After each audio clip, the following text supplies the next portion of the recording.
Sexta-feira, o governador Renato Casagrande fez a principal mudança em sua equipe nesses 2 anos de governo. Uma pasta considerada chave e também muito problemática passou a ter um novo comando. Sai Henrique Erkenhoff e entra André Garcia. Ontem o governador esteve ao vivo aqui no estúdio do Bom Dia e falou sobre essa mudança. Vamos rever um trecho da entrevista. É muito importante que a gente reconheça o trabalho que o Henrique fez nesses 2 anos. É bom que eu reconheça como governador. Nós reduzimos homicídios, nós estamos estruturando uma secretaria que precisava de muito investimento. Agora, eu preciso cada vez mais de parceiros. Eu preciso de parceiros nos municípios, na bancada federal, para mudar a legislação federal. Eu preciso de parceiros do governo federal, que faz pouco investimento em segurança pública. Então, o André tem um perfil diferente do Henrique. O Henrique cumpriu um papel numa hora, num momento, e agora o André tem um perfil, vai buscar parceiros para que a gente possa continuar enfrentando e reduzindo a violência no Estado, para que a gente transmita, além de um resultado, uma sensação de segurança também maior para a população. Você acha que o secretário Henrique estava um pouco isolado? Ele não estava buscando essa parceria? É perfil, Vinícius, não é isolado. É perfil. Cada ser humano, você como jornalista tem um perfil, cada ser humano tem um perfil. O Henrique cumpriu muito bem o seu trabalho, a sua tarefa, nesse tempo que ele esteve à frente da Secretaria de Segurança. Agora, eu preciso, sim, com a Secretaria, com o investimento que nós fizemos, estruturada, mais estruturada, eu preciso de alguém que vai agregando cada vez mais parceiros. E o André tem este perfil. Durante a entrevista e durante todo o dia de ontem, nós recebemos vários e-mails de telespectadores comentando essa mudança na Secretaria de Segurança. Então, nós vamos voltar a falar sobre isso aqui com a participação de 2 convidados. Aqui do meu lado está o nosso comentarista de segurança, Marcos Duval, e também está aqui participando com a gente o professor da UFES, especialista em políticas públicas, Roberto Garcia Simões. Muito bom dia para os dois. Vou começar aqui com o Marcos. Marcos, o que você achou dessa mudança na Secretaria? Realmente era preciso demitir o secretário e botar um outro secretário? Vinícius, eu acho que essa mudança veio na hora oportuna, porque precisa de uma renovação, é sempre bom ter uma renovação, uma visão nova de se ver a segurança pública. Realmente não dá para ficar maquiando os dados e dizendo que está diminuindo a questão da violência, mas a sensação ainda continua de violência, a sensação de que está todo mundo abandonado. Então eu acho que veio num momento propício e vamos ver então o que o novo secretário André Garcia vai articular para então conseguirmos aí diminuir essa questão da violência aqui no Estado. Professor Roberto, simplesmente mudar o nome do secretário é suficiente para reduzir a violência, na opinião do senhor? Olha, eu acho que teria sido fundamental, em primeiro lugar, o governador explicar realmente qual foi a motivação da mudança. Sem a motivação, isso inclusive gera insegurança. Fica todo mundo especulando, supondo. O governador falou que precisava mudar o perfil do secretário, alguém que agregasse mais, né? Isso. Então, o segundo ponto é o seguinte, o perfil do secretário. Mas tem um ponto importante, que o governador Casagrande, quando foi eleito durante a sua campanha, ele falou que a segurança pública iria ser tratada a partir do gabinete do governador. E isso não está efetivamente acontecendo, está sendo delegado ao secretário de Segurança. É claro que o secretário de Segurança tem um papel, mas dada a magnitude do desafio da segurança pública no Espírito Santo, isso realmente precisa ser tratado. O que significa isso, professor? Precisa do governador ir para a rua, por exemplo, acompanhar o trabalho da polícia? Não, o governador tem que continuar num papel importante de coordenação e articulação. A segurança pública não é uma questão só do secretário de Segurança Pública. E o terceiro ponto, a questão do perfil, veio acompanhada de uma coisa muito preocupante. Anunciou-se uma mudança na estratégia de divulgação de dados. Se falou o seguinte, que houve uma redução de 20% no número de homicídios no Espírito Santo. O que se fez?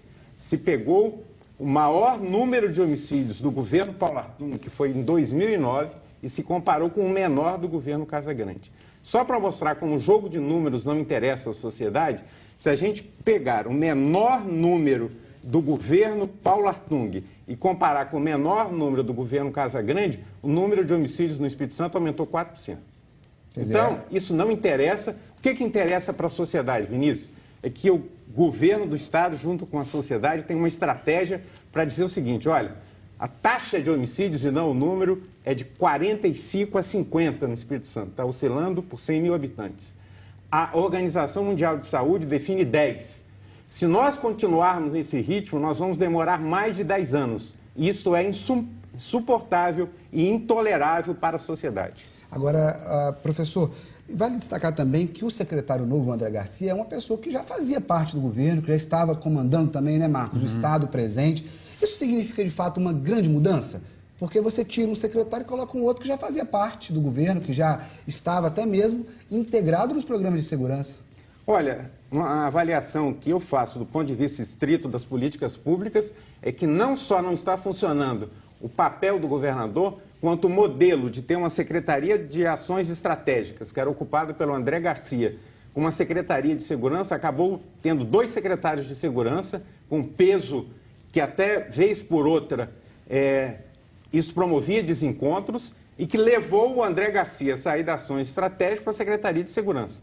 Isso mostra que o governo do Estado tem que fazer uma real avaliação da política de segurança pública no Espírito Santo e a estratégia tem que ser, em muito, ampliada, porque o principal problema do Espírito Santo não pode continuar tendo um investimento de 70 milhões quando o governo do Estado tem 1 bilhão para investir. Marcos, olha só, muitos e-mails chegando aqui. O Miqueil Filho, por exemplo, ele fala o seguinte, que se o atual secretário agir como os anteriores, a tendência é piorar. Mas ele diz que tem que ter uma mudança de comportamento, menos tolerância, prender os criminosos e mantê-los na cadeia para acabar com esse sentimento de impunidade. Ainda é o principal sentimento, né? Junto com a sensação de segurança, a questão da impunidade, né, Marcos? Exatamente, Vinícius. Então, até é interessante a gente colocar as leis que regem o estatuto a parte criminal, é a mesma no Brasil inteiro. E a gente se pergunta por que no Estado do Espírito Santo ainda é muito alto essa questão da impunidade. Então, eu tive até questionando alguns juízes por conta disso. Eles disseram, não é por falta de novas leis, não precisa de novas leis, as que já tem já são suficientes. O problema é que precisa ter os inquéritos mais bem feitos, mais bem preparados. E aí eu tive a oportunidade, então, de ir na Polícia Civil e conversar o que está acontecendo, e tive uma tristeza em saber que dentro da própria Polícia Civil existe o grupo, os peritos papiloscópicos e os peritos criminais. E eles não têm uma integração entre os dois grupos.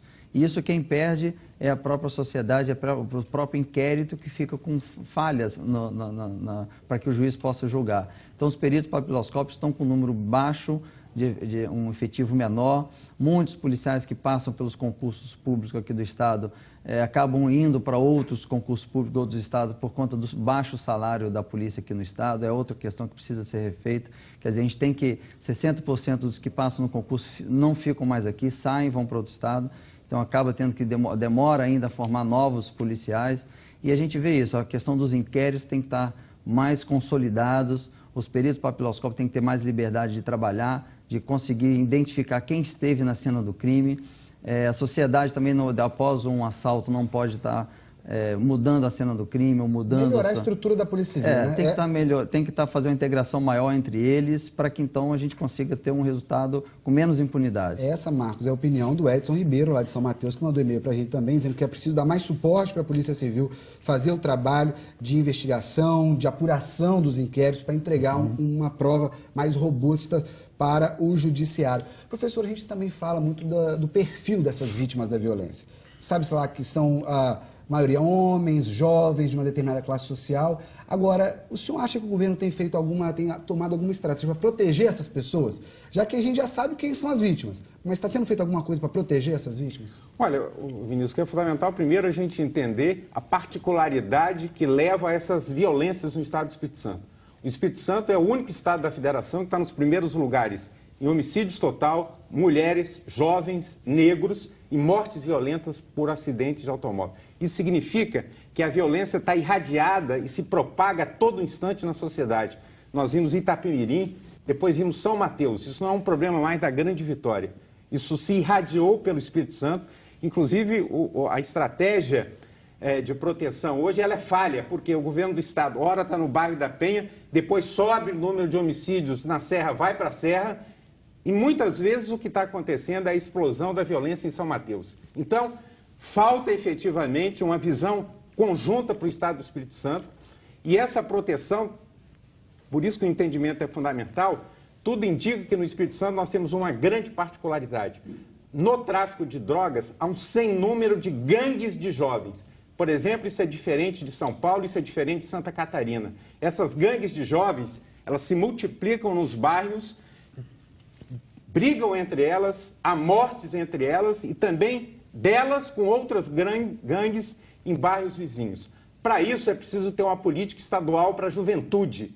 Nós estamos requerendo efetivamente que haja uma política estadual para a juventude. E isto está muito devagar. Por exemplo, o Conselho Estadual da Juventude, a questão da educação, da saúde, de vários programas para a juventude, porque é aí que está a maior incidência da violência. Olha, eu quero agradecer muito a participação aqui do professor Roberto Garcia Simões, do Marcos